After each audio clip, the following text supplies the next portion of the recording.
Escola de Campeões em Ação, aprendendo a aprender.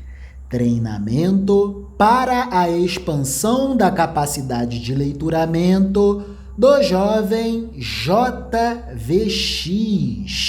Por favor, amada inteligência do Altíssimo, a leitura do capítulo 3º da Carta de São Tiago, Novo Testamento da Bíblia Sagrada. Vai! Dominar a língua. Meus irmãos, somente pouco de vocês deveriam se tornar mestres na igreja, pois vocês sabem que nós, os que ensinamos, seremos julgados com mais rigor do que os outros. Todos nós sempre cometemos erros. Quem não comete nenhum erro no que diz é uma pessoa madura, capaz de controlar todo o seu corpo. Até na boca dos cavalos colocamos um freio, para que nos obedeçam e assim fazemos com que vão aonde queremos. Pensem no navio, grande como é, empurrado por ventos fortes. Ele é guiado por um pequeno leme e vai aonde o piloto quer. É isto o que acontece com a língua. Mesmo pequena, ela se gaba de grandes coisas. Veja como uma grande floresta pode ser incendiada por uma pequena chama. A língua é um fogo. Ela é um mundo de maldade. Ocupa o seu lugar no corpo e espalha o mal em todo o nosso ser. Com o fogo que vem do próprio inferno, ela põe toda a nossa vida em chamas. O ser humano é capaz de dominar todas as criaturas e tem dominado os animais selvagens, os pássaros, os animais que arrastam pelo chão e os peixes. Mas ninguém ainda foi capaz de dominar a língua. Ela é má, cheia de veneno mortal, e ninguém a pode controlar. Usamos a língua tanto para agradecer ao Senhor e Pai, como para amaldiçoar as pessoas que foram criadas parecidas com Deus. Da mesma boca saem palavras tanto de agradecimento como de maldição. Meus irmãos, isto não deve ser assim.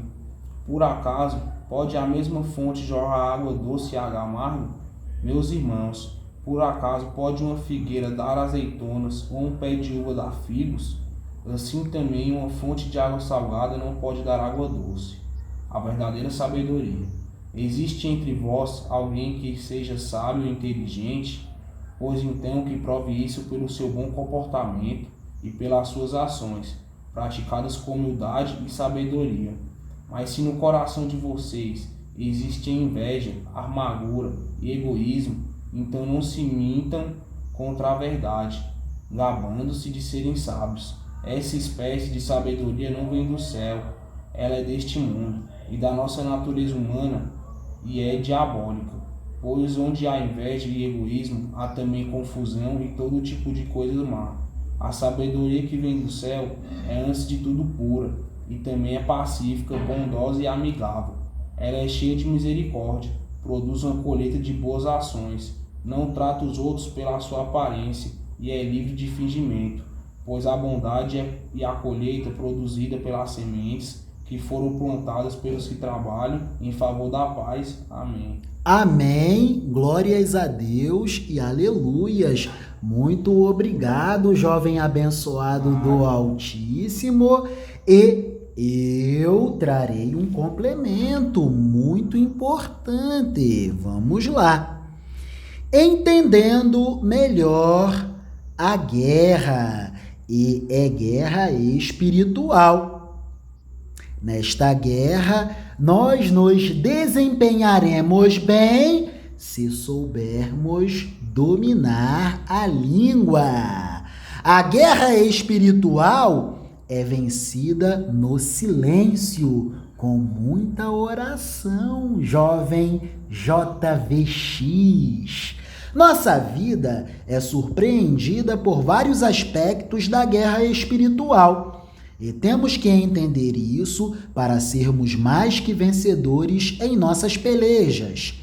Temos que saber vencer toda a adversidade da maneira como agrada ao coração de Deus. Mas isso requer que nossa mente se abra para as coisas que são do alto. Nossa luta pode ser vencida quando encaramos esta realidade E Deus pode nos ajudar em nossas tribulações e em nossos momentos de dificuldades. Sim, jovem JVX, temos que ver a nossa luta de frente, porque a palavra de Deus nos diz que aquele que luta, em tudo se domina. Como é que é, jovem amado?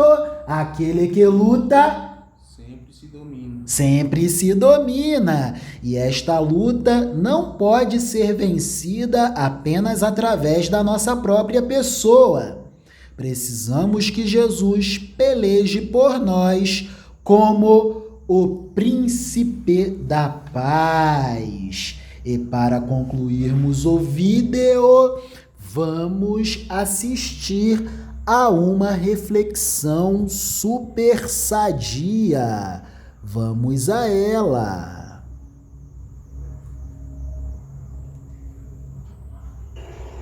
Primeiro princípio: creia que a sua vida cumpre um propósito divino na Terra. Se você não acreditar que você existe para cumprir um propósito divino na Terra, todo sucesso seu será o antissucesso do ponto de vista de Deus. Para que a gente seja bem sucedido do ponto de vista de Deus, a primeira coisa a acontecer é crer que a nossa vida cumpre um propósito divino na Terra. Olhe para esse surtado aqui, para esse maluco chamado Caio Fábio que você está assistindo. Olhe bem para mim nos meus olhos. Veja o brilho da minha loucura. Entendeu? Vós, psicólogos, psicanalistas, psiquiatras, filósofos, olhai os meus olhos e ficai perplexos com o que vos digo. Eu, Caio Fábio, nasci para cumprir um propósito de Deus na Terra. Gostaram do tamanho do meu surto? Esse é o meu surto. Eu carrego uma semente de divindade. Você acha que isso é o meu narcisismo? Essa é a minha âncora. É isso que me dá poder para enfrentar a vida, a morte, o contraditório, seja lá o que for. Eu sei que eu existo para cumprir um propósito de Deus na Terra. Mais que isso, ainda no primeiro elemento, no primeiro princípio, eu concluo dizendo: você é influenciado pelos genes que herdou dos seus pais. Claro que você é. E é também bastante circunstancializado pelo meio, pelo ambiente no qual você vive. É claro que é. Entretanto, mais forte do que as determinações genéticas ou do que os condicionamentos do meio social no qual você vive, é o seu chamado para ser. Você foi criado como um sacramento, como um sacerdote neste universo de Deus. Por isso, você existe e sabe que existe, tem consciência de si. Por isso, enche a sua consciência com esse significado de que você existe com um propósito divino a ser cumprido na Terra. Quando você assumir sua vocação para ser, as outras pessoas vão encontrar você. Aí os anjos de Deus aparecem para nos assumir ajudar. genuinamente Amém. a sua vocação para ser, assumir quem você é em Deus e para Deus, aí as outras pessoas vão começar a encontrar você. Segundo princípio que eu quero que você guarde no seu coração: creia que seu dia ganha força e energia espiritual quando você ora. Vou repetir: creia que o seu dia ganha força e ganha energia espiritual quando você é uma pessoa que ora, quando você abre a porta do dia com oração, quando você tranca as portas da noite com oração, quando você dá um passo depois do outro, submetendo os seus pensamentos a Deus, quando o seu processo de pensar passa a ser um processo de orar, quando você não fica mais pensando entre você e você mesmo, quando não é mais o conflito do anjinho da direita com o demoninho da esquerda, todos com a sua cara, dizendo: faça isso, seu palhaço, panacão. Aí o outro diz: não seja otário, seu panacudo, se fizer vai se quebrar.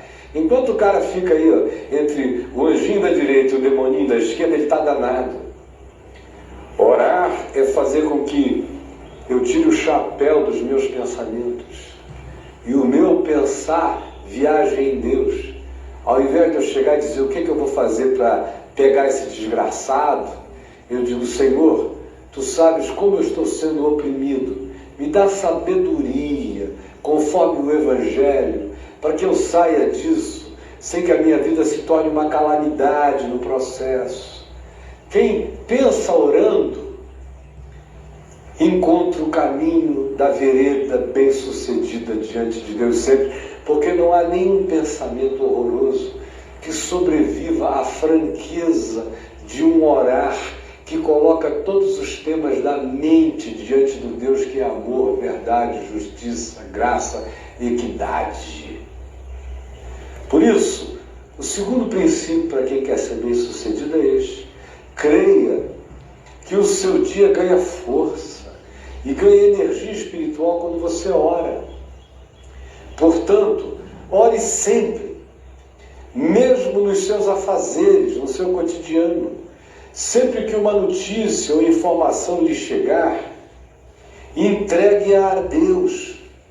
Não saia dando chute em pedras, nem soco em ponta de faca, nem diga: vou resolver isso no peito e na raça. Entregue a Deus, ore, coloque diante dele, ofereça a Deus os potenciais e as possibilidades de cada fato, de cada ocorrência, de cada percepção ou de cada impressão que lhe veio ao coração. Coloque tudo diante dele. Além disso, pare um pouco, todos os dias, um pouquinho, ainda que seja só um pouco, e ore, e fale com Deus. E você não precisa de um panteão de Pedro, Paulo, Maria, José, Santa Etelvina, ninguém.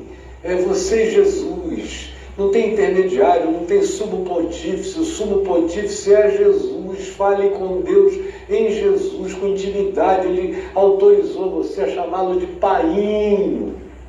Por isto, não se sirva de oração de ninguém. Não tem oração mais forte do que a sua. Não tem ninguém com mais poder para orar do que você. Ore com sinceridade, os céus e a terra se abalarão.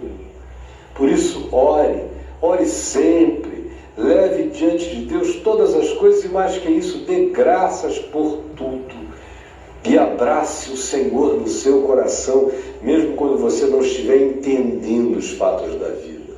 E mais, quando orar, peça coisas específicas, mas não se esqueça sempre de terminar de modo submisso e geral, sem fixação, dizendo: eu quero que tu me des aquilo, eu quero que tu me des isso.